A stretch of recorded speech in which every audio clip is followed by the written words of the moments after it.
You are listening to the Horse Radio Network, part of the Equine Network family.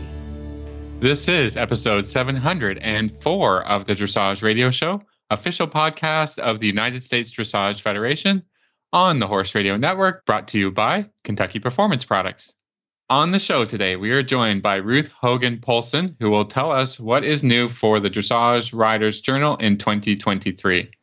After that, we have the author of our book club book of the month, Christian Baier. And then we have a great trainer tip from Anna Merritt.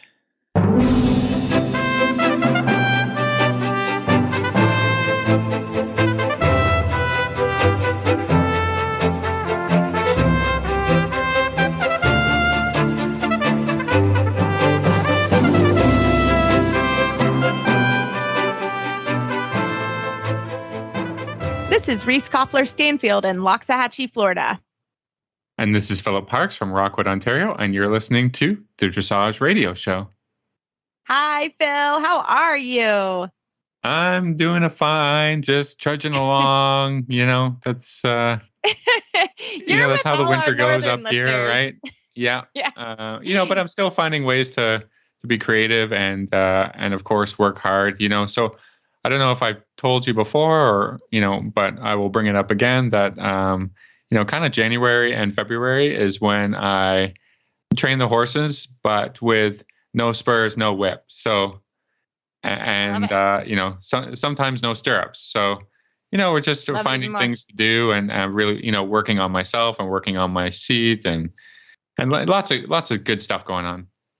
Ah, that's awesome. No, I mean, seriously, at some point you need training time, right? And I think that's important to remember. You can't show all the time. Or, I don't believe in it. I don't think you do either, Phil.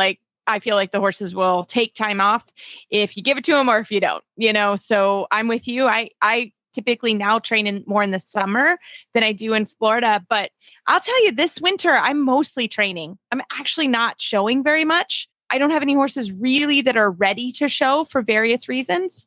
Follow Me is really learning the Grand Prix, the Piaffe and Passage particularly.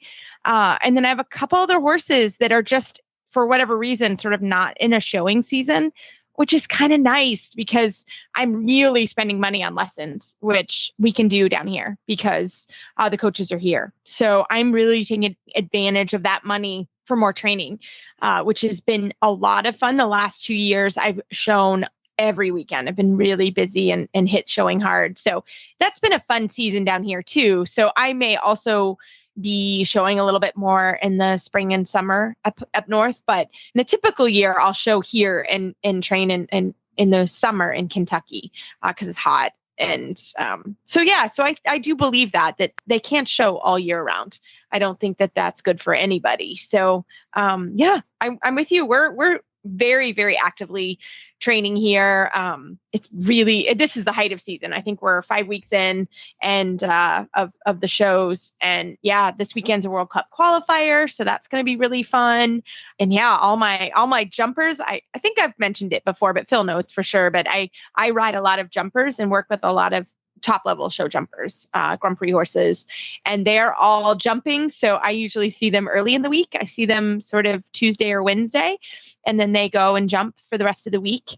My event horses that are here, they're going to Ocala this weekend. So we are full steam ahead, which has been fun. So I don't have much more of an update from Florida. There was a wonderful Kira symposium for the Lusitanos this week, actually really close. And I was so bummed I wasn't able to go there because of my work commitments, but lots of stuff going on, which is fun. And we're seeing a lot of people. I get really popular this time of year, Phil.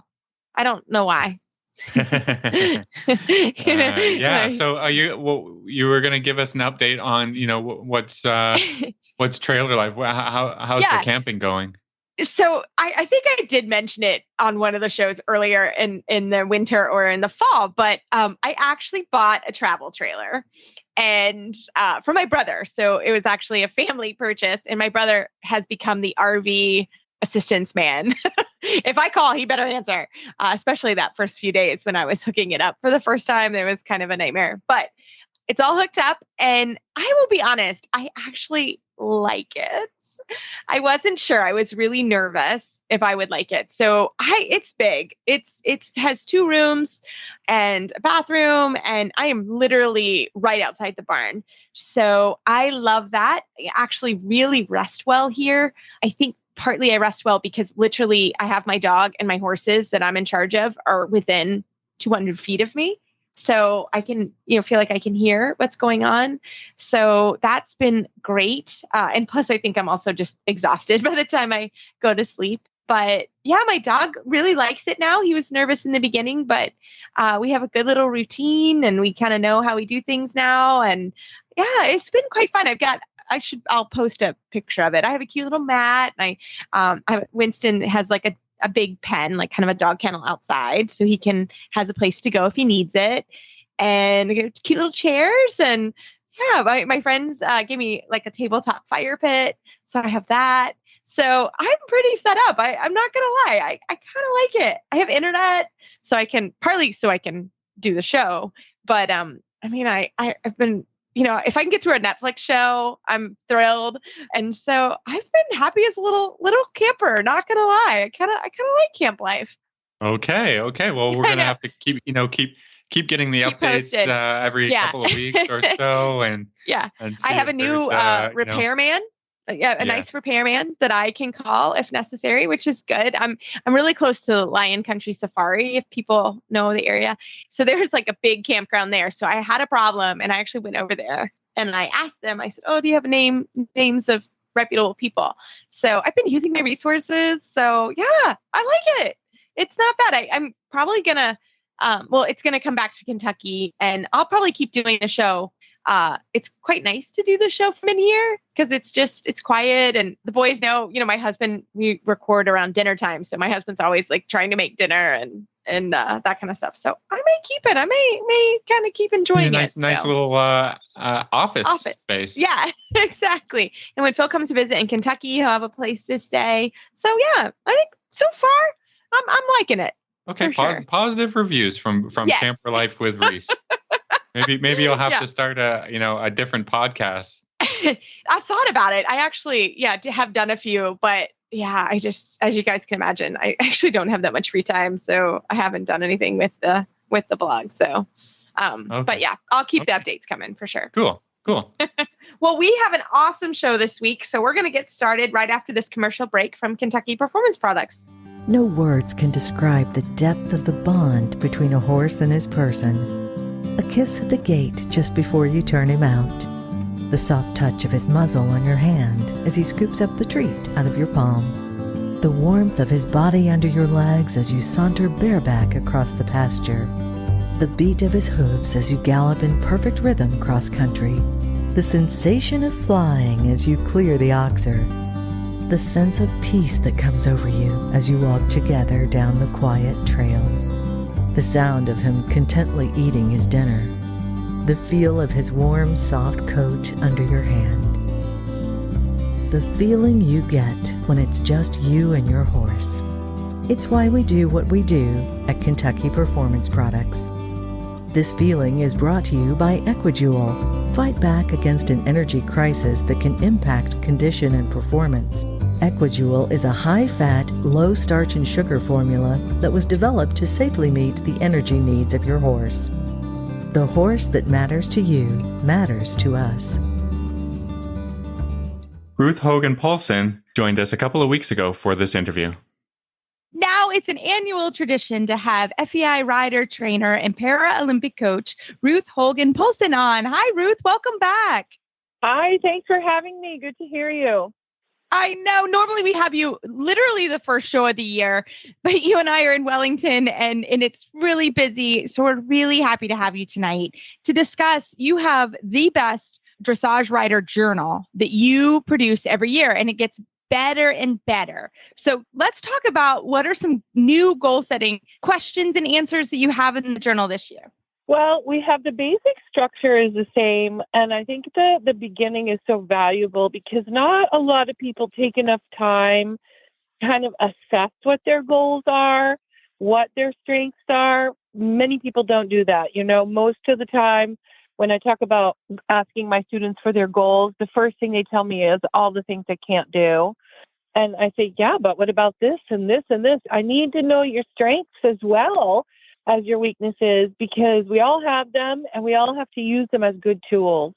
So there's a little bit more focus on really analyzing not only your own strengths, but your horse's strengths and how you can incorporate them into your smaller tasks, a day-to-day task or a weekly task or a monthly goal to achieve the big stuff that you have on your plate. That's an excellent point. I mean, we're all good at, criticizing ourselves, and, we've got to start from a place of confidence and, and building, you got to build you got to build yourself before you can start to say, okay, this is what I can't do, or this is how I'm going to get there. I think that's an excellent focus. Yeah, I feel it with myself and as a dressage rider, which most of us are. We're very picky, we're very detail oriented, and you lose sight, you lose track of actually how much progress you've made when you don't keep track. As one of the really wonderful things about keeping your journals, and like you're having a rainy bad day, you go back and look what you were doing a year and a half ago. It makes your day a lot better. Well, and I think it really helps with sort of not having negative self-talk. I literally said this to 3 people today, because we have a horse show tomorrow, which is crazy. We're getting the new tests out. We're learning the tests. Well, we've been the last couple of weeks, but there was a lot of negative self-talk today. And I finally just said, stop, like, this is not helpful. Like, we have a goal for this horse show tomorrow. Let's see how we do. It is literally the first horse show of the year. And that's really important, because when you already have a base of what your strengths are, it's easier to not sort of get wrapped up in this negative self-talk, right? Totally. I also have students going to the same show. Probably you are. Yes. And and I set out like 2 weeks before, what is the goal for this horse show? Because we don't really care about the score right now. I want to see the application of all the new things that you've been working on. And everybody gets super eager because you've worked so hard to get here, and it's expensive, and it's time, sweat, and tears, and money, and yet you still have to chip away at the little things that makes the big picture, because nobody's going to have their very best test at the first horse show. But wouldn't it be nice if you could chink off some of those tasks that we've been working at? And then you've achieved a small goal. And then the next one, you add this, or you add more power, or you add whatever. But for me, with my students, it's relaxation, application of new tools, and what you do when you make a mistake, because we're all going to make mistakes. And so when you look at maybe the goal of this horse show is to wrap your head around what to do in your strength spots, and what to do in your weak spots. And what happens when your horse looks at the flower? Do you keep riding, or do you let the next 2 movements get down to a 5? Those are big goals. Those are hard things to do. So one little thing at a time leads to your bigger scores, your more harmonious ride, you're more productive. And that's really keeping track of that is why I started the journal in the first place, because my students and I really needed a place to have a platform to put this stuff down so you could check off the boxes. Boy, it feels good when that happens, huh? Yeah, for sure. And, just because I have it here with me because of the interview, but it's also, I've been writing in mine, because I also am here having lessons and trying to get better. And so I've been writing in it, and it's great because I have it right on my counter. I come in when I'm, just sitting, I try to make myself sit down for 5 or 10 minutes every day and write down sort of what's been going on. But it also has really good reminders. Like, for example, learn your geometry of your school figures. So we write down here in Florida, and there are other circuits going on. We're working on showing, and there's a great preparation for competition, but it also has things that if you aren't sort of in Florida right now and you're home, it has, notes. How do you keep notes for a clinic or from a lecture? How do you learn your geometry? And so I think it is for both. It's not just for us here. Obviously we're in a competition zone, while Philip in Canada, he's in a training zone. So it actually works for both because in the summer, when I'm switching to more of a training mode and he switches to a competition mode, it's you can use the book differently. Absolutely. I mean, and right now I'm here in Florida, but a lot of my barn and my wonderful, amazing crew is in Vermont, and it's, like 20 below zero or something tomorrow. So there's not going to be much riding, but you can still prep your mind and your body by reading through one of your favorite lessons or something that you've taken notes on, or get your visualization back by going back and reading your notes and how you felt and what happened that day, and did you lunge first? And it's great reminders when you can't ride, and good preparation for your mind when you can. Yeah, and also the new tests that have come out.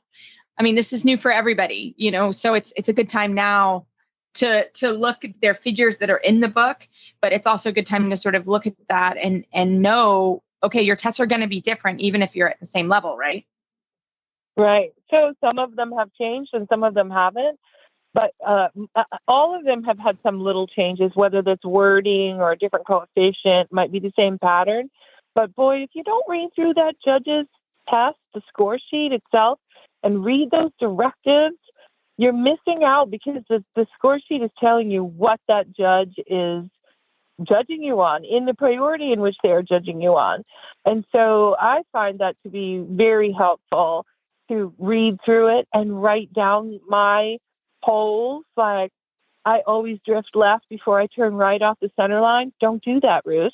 Right? So like, you remind yourself when you're drawing in the book, there's lots and lots of space to draw your figures and your tests, of reminders of things that you traditionally do that are good, and traditionally do that you're losing a point here and there.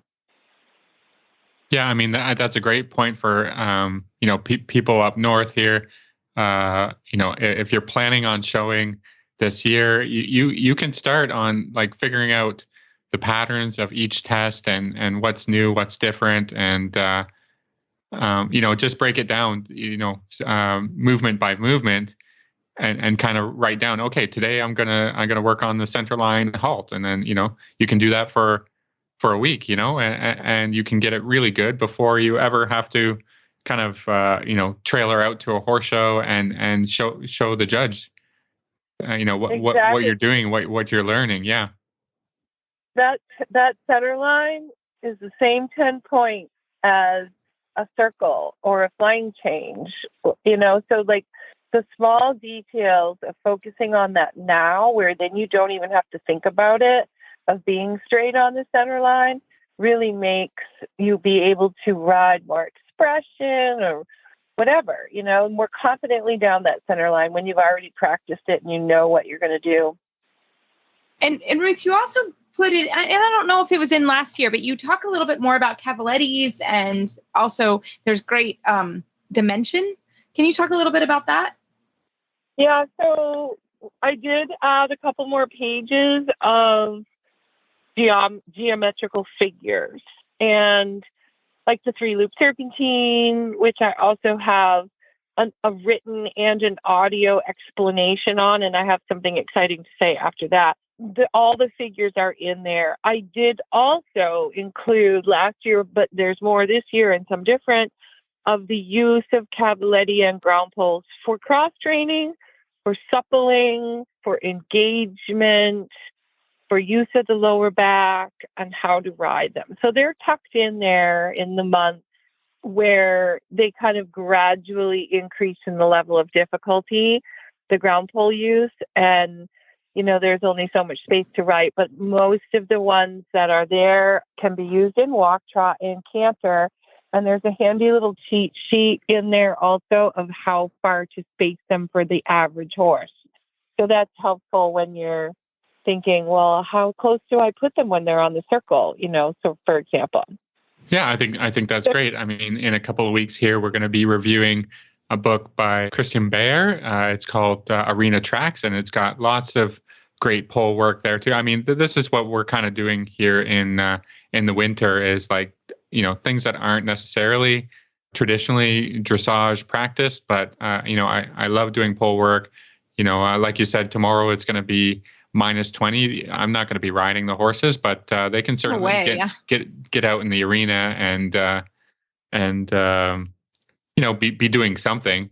So that's where I use kind of the pole work, kind of ridden and not ridden. It's really great for the horses. So the exciting piece that is in the works for next year's journal, I mentioned because I had added in the serpentine loop because so many people have trouble riding a good, correct, geometrically, supple laterally, supple longitudinally serpentine. And it's early on in our tests and training level now. So I did a recording and a written description of why I think the serpentine, for example, is so hard to ride correctly and what it does for the rider and what it does for the horse. So next year, what we're going to have are these little Q&R codes also throughout the journal, where there might be a little description next to the serpentine. It says, for more information, video or written, use this Q&R code. So people can have like a little library of information of the different parts and movements that traditionally a lot of people may have trouble with. That sounds really useful. Yeah. Thank you. That's fantastic. I love it. Well, Ruth, we've been talking so much about the journal, but how can people find it? So it's on Amazon. You can find a link to it on my website, which is ruthhoganpoulsen.com. You can also type in the Dressage Riders Journal on Amazon, and you can purchase it there. There are numbers of journals, but if you type in the Dressage Riders Journal, you'll see some beautiful artwork on the cover that's done by my assistant trainer and artist, Emily Goddard. It's a beautiful cover with a bay horse on the front. Just a lovely artwork. So you can recognize it that way. It's brown tone. And you can also go to my website. Fantastic. Well, thank you so much, Ruth. You're so welcome. It's been great to hear both of you. Have you ever wondered how to keep your horse sound and how to prevent future lameness issues? Have you had to deal with abscesses, stone bruises, laminitis, navicular, or soft tissue damage in the hoof capsule? Or maybe you're a farrier and you want to learn how top vets around the world diagnose and treat various hoof care issues. The Humble Hoof is a podcast for both owners and professionals discussing the health of the hoof and soundness of your horse. Check us out, published twice a month on Horse Radio Network. Well, it is my pleasure to introduce the author of our book club book of the month, Arena Tracks. We have Christian Baier. He's an equine rehabilitation specialist and the graduate of the Swedish and German School of Course Design. Hi, Christian. Yeah, thank you for having me on. It's a pleasure. I mean, we've had a few technical issues, so kind of gotten used to talking to each other. So maybe we can start by you telling us about yourself and your riding career. Yeah, sure. So I grew up in a small town in Sweden with about 18,000 people. And in Sweden, it's very common to have local riding schools. So each city has their own riding school, and they had free riding for boys for about 2 weeks. So it's lasted 2 weeks. And some of my friends from school took me up there. And ever since, I always continue to ride. And lucky for me, the head instructor at the riding school at the time was a man called Staffan. And he took me a little bit under his wings. So I was able to have more lessons through that I worked for him. I helped him with his horses and groomed. And then I had the possibility to have private sessions in jumping and dressage. And in order to afford the regular lessons, I delivered newspapers and advertising in our hometown. And that allowed me to continue with the riding. So you didn't come from a family of riders? No, my dad, he still does stained glass. So he does the big and old church windows all over Sweden and some parts of Europe. And my mom had a daycare. So it was no one in our family had anything to do with horses at all. So it was kind of odd. Well, I mean, like I come from a horsey family And I talk to a lot of people who just somehow you get the bug, or you have a certain genetic makeup that leads you into horses, and then once you're in, you never get out. Yeah, no, that's right. It's an addiction. That's what I say. It's an addiction, and it's a very expensive addiction. It is. It's a lifestyle, and what kind of fascinates me with it is that what I love is problem solving and continue to learn, and that's with the horses. It's allowed me to do this up to the present day. I still study new things and new areas. I mean, now I'm into like cell biology, of all things. And during COVID, I got bored, and I started looking into breathing, how breathing could affect a rider and humans. So I went to Europe to attend a course in breathing. So I'm a certified breathing instructor too. But I mean, I think that's actually one of the things that makes the biggest difference in the clinics that I'm teaching is to control the breathing and control the stress level with the people. And the horses feels that immediately when the rider starts to be calmer. So, but that was. I mean, yeah, you have a lot of other. We were just chatting earlier, and you have a lot of other diplomas and education. So maybe you can just that will lead us into, what other certificates that you hold. Yeah, so if I just start from the beginning there. So when I graduated high school in Sweden, I knew that I wanted to do something with horses. So to make sure that it was that I wanted to do, I went to Germany, because Germany at the time, or still is, one of the leading countries for horse sport. And they have a tremendous amount of horses and studs everywhere. So the way I did was, when we went for a vacation to Germany, I bought pretty much all horse magazines that I could buy and took them home. And then I went through all the magazines and looked for addresses to studs. And then I wrote letters. So I think I sent out probably 30 letters. And surprisingly, I think I almost got answers from every single one. But then I picked 5 stables that I went to visit. And I decided to go to Böckman stable.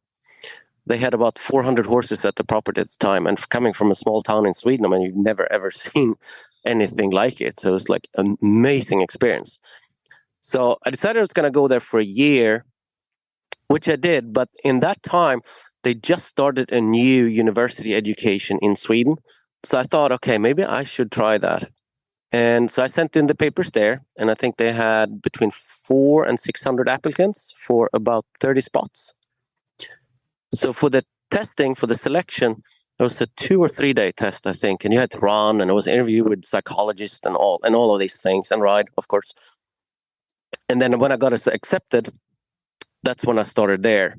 And the unique thing there is that the university was tied to the National Stud and the National Riding School, which meant that we were training for the national trainers, the chef keeps for dressage and for jumping, which is, just unbelievable to have such an opportunity.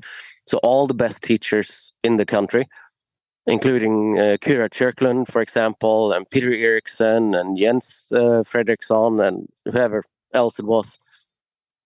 So I was really, really thankful for that time. And the professors, they all came from Uppsala, which is the very famous university. So we had the best of both worlds, the both practical teachers and the theoretical teachers.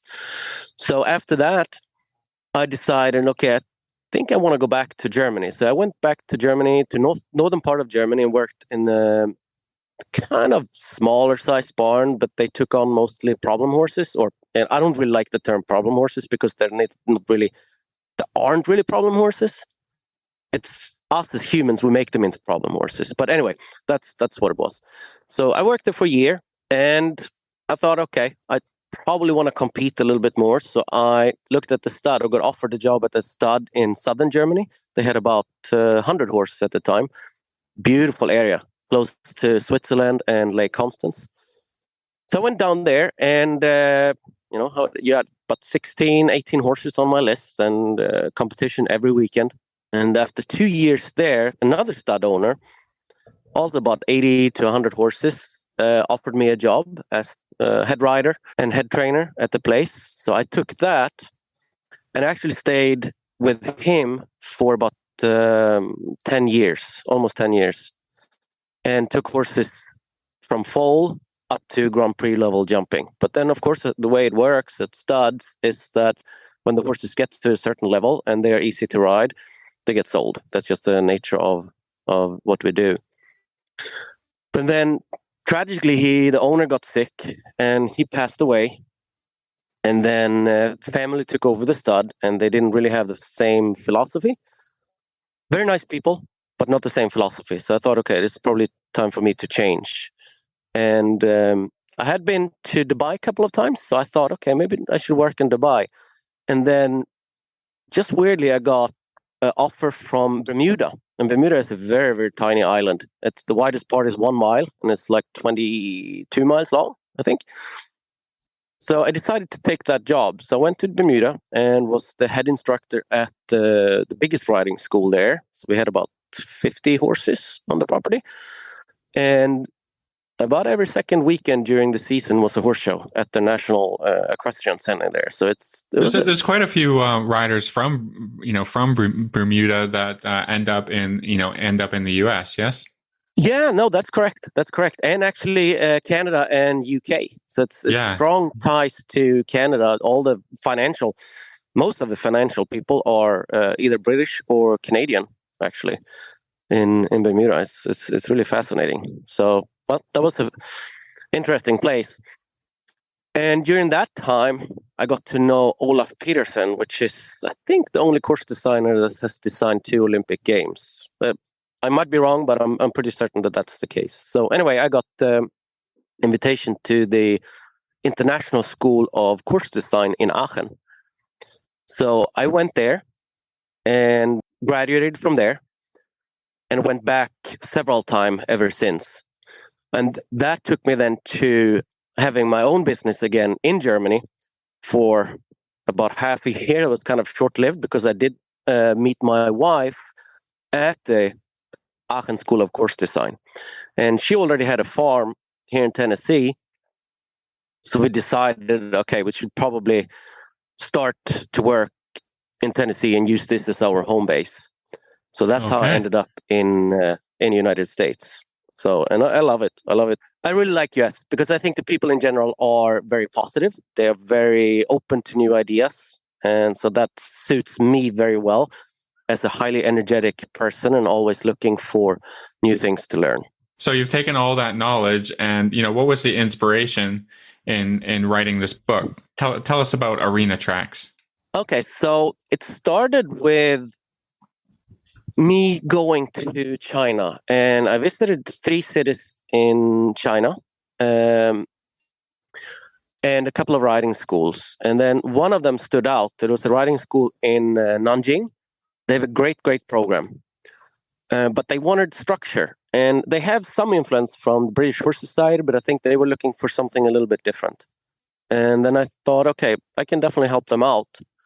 So I got home and started to work on getting an overview of the tracks and in which order to teach them and so on.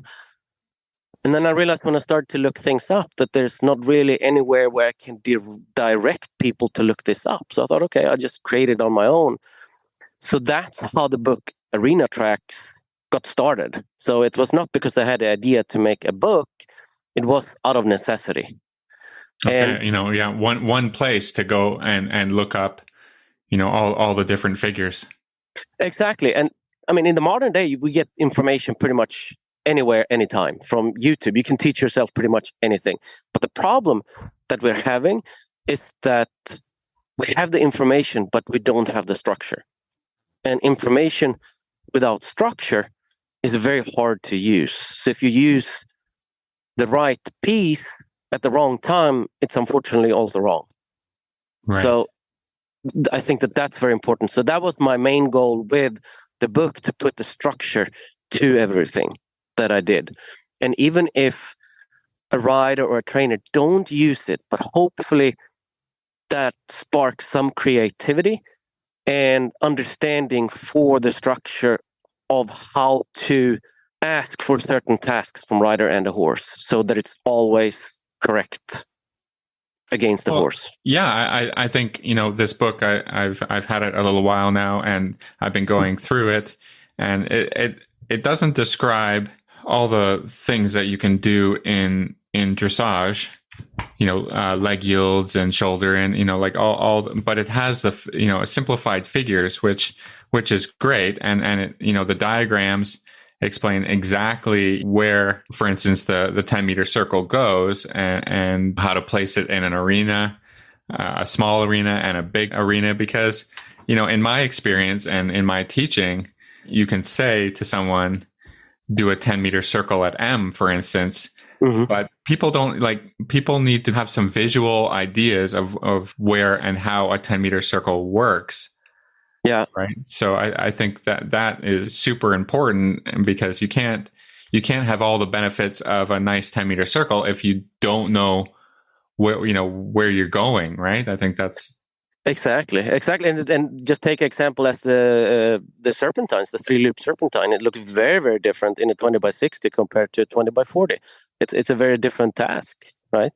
Yeah, absolutely. I mean, the 20x60 is bigger, for instance, but people get lost when they're in a big arena, or when, riding a test. It's like, oh no, where do I go now? Where, if your instructor says do a 3-loop serpentine, it's always going to be better if you have a place to start from, at least a picture in your mind to, where you're going to go. Exactly. You can basically use math, even if you don't have the feel for it yet. You can use math to figure out, for example, your 4 turning spots on the 20-meter circle.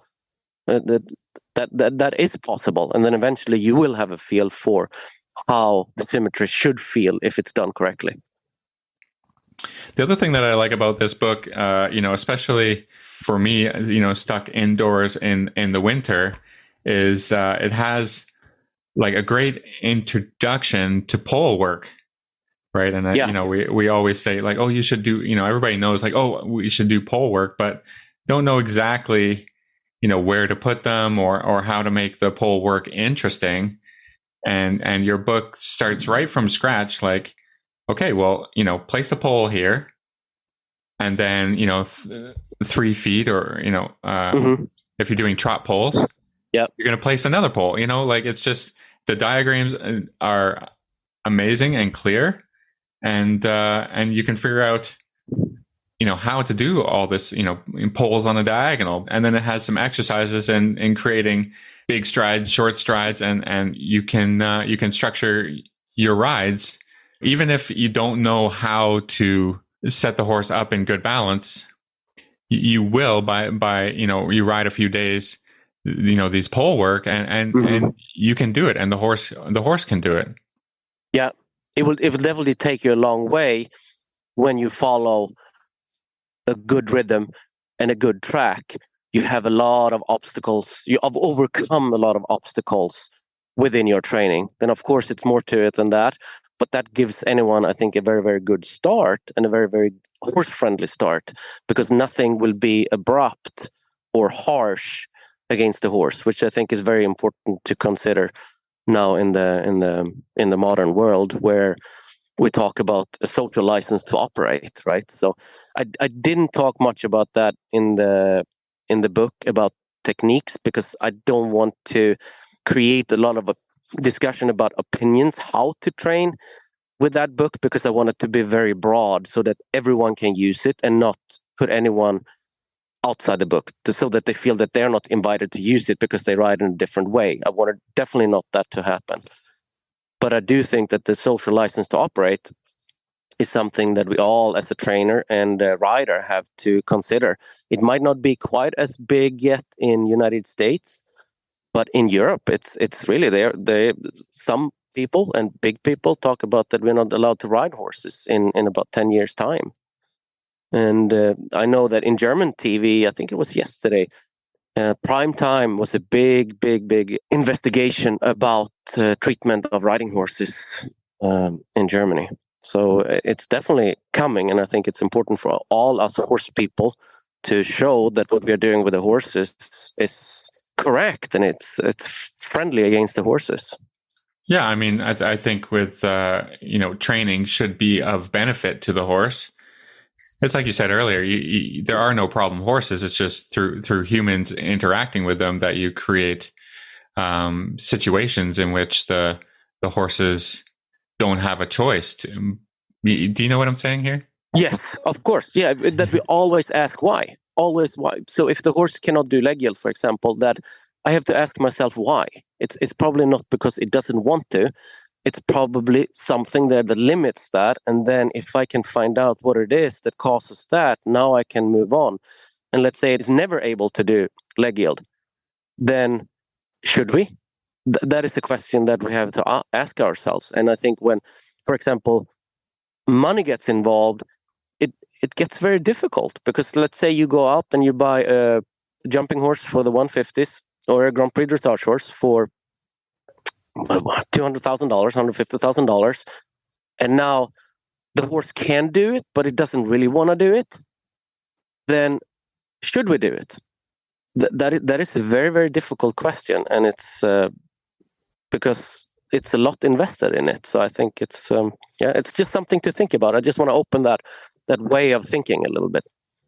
Yeah. Well, I mean, there is quite a bit of jumping stuff. It's interesting to kind of go through it, and maybe you're not going to be a jumping rider, but it gives some understanding about how jumping works, and how to canter over a cavaletti should be within reason for all riders and all horses.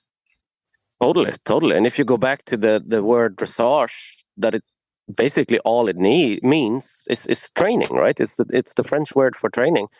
So that's what everything should be based on. Then in the dressage, that's where we build the horses up to be strong and supple enough to do the work that we ask them to do, but also for them to last for a long time. And then the poles, as the exercises shows, can be used for variety in the training, but also to check, can I, for example, maintain this stride length? And can I lengthen the stride to this point without creating tension or losing the balance in the canter? So I think it can be very, very useful as tests for the regular dressage rider as well. Yeah, good. So is there anything else that you would like to say about the book? I just hope that people read it and take away the structure, that they really go from simple, good, understandable exercises and then build on that. And I think that will help a lot of riders, but also horses all over the world. And if people have any questions, where can they get a hold of you? And where can they get a hold of the book, of course? The book would be on horseandriderbooks.com, Trafalgar Square. They have the book to order there. And also, I think most major bookstores carry it. And I'm fairly easy to get hold of. I'm on LinkedIn, most of the social media platforms. globalequestrian.com is our website. And my private email is very easy. It's c.baier75@gmail.com. Awesome. Thank you for doing this interview. Yeah, of course. So I'm glad to be on. Yeah, and thank you for writing the book, because I think it can help a lot of people. Yeah, I think so too.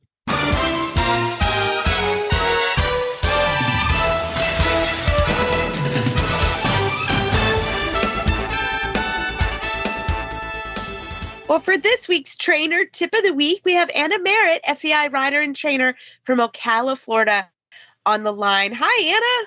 Hey. How are you tonight? Doing well. And you? We are great. Well, you have a fantastic tip for us. Why don't you start with it? Yeah, so I think that one of my best tips can be just getting out of the ring, like taking your horse for a hack, like going for a little canter in the field, just to keep them mentally fresh and happy. I think it's pretty easy, especially for our adult amateur riders where they only have one horse to ride and they only have one period of time per day that they get to ride, that they really want to hone in on, test riding the movements and ring work. But it's so important that the horses can get out and just have a little bit of fun for both rider and horse.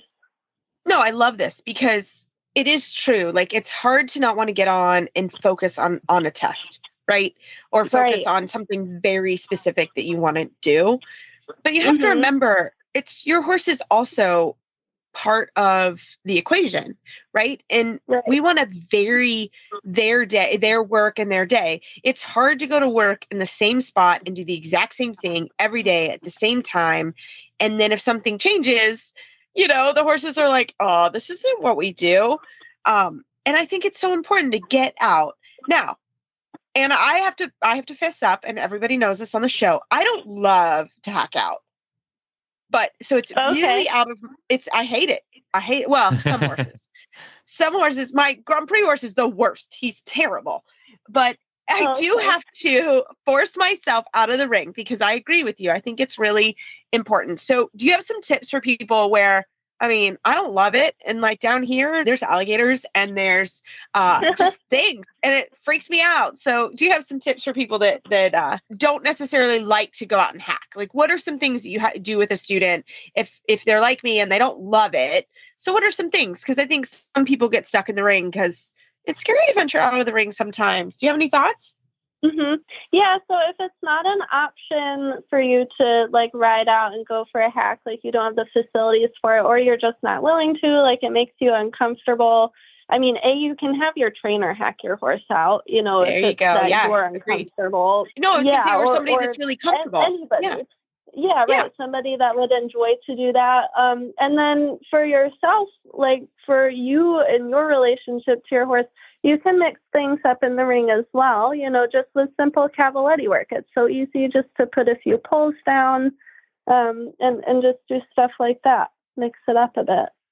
Well, I think you can also, you don't have to be riding if you're not super adventurous. You can certainly take the horse for a walk. I mean, that's, you know, achieve the same thing. And then they get a little bit more used to not being in the ring and, you know, they've got a lot of stuff to look at. So, but I mean, if you do it once a week for 4 weeks or 5 weeks, that you know, that build your confidence, build your horse's confidence, and then maybe the next time you go out, you're like, oh, you know, like I think I'm ready, and then you hop on and you go for a nice hack. That's a way to build towards you know, a separate goal.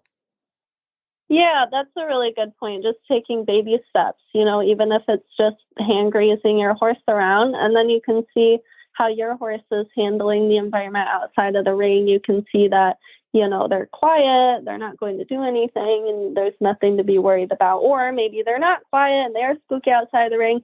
Then you can spend that time on the ground building their confidence, and then eventually, hopefully, they're confident enough for you to also confidently hack them out.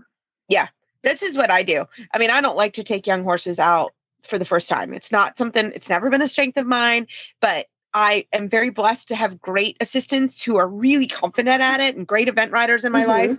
And man, once they go out a few times and they're confident, then I'm confident and I'm happy to do it. So I think that's really important to know that, like, it's okay if that's not a strength, but it is something that your horses do need to do. And it's so good for them. And I think it's a really, really good thing to remember.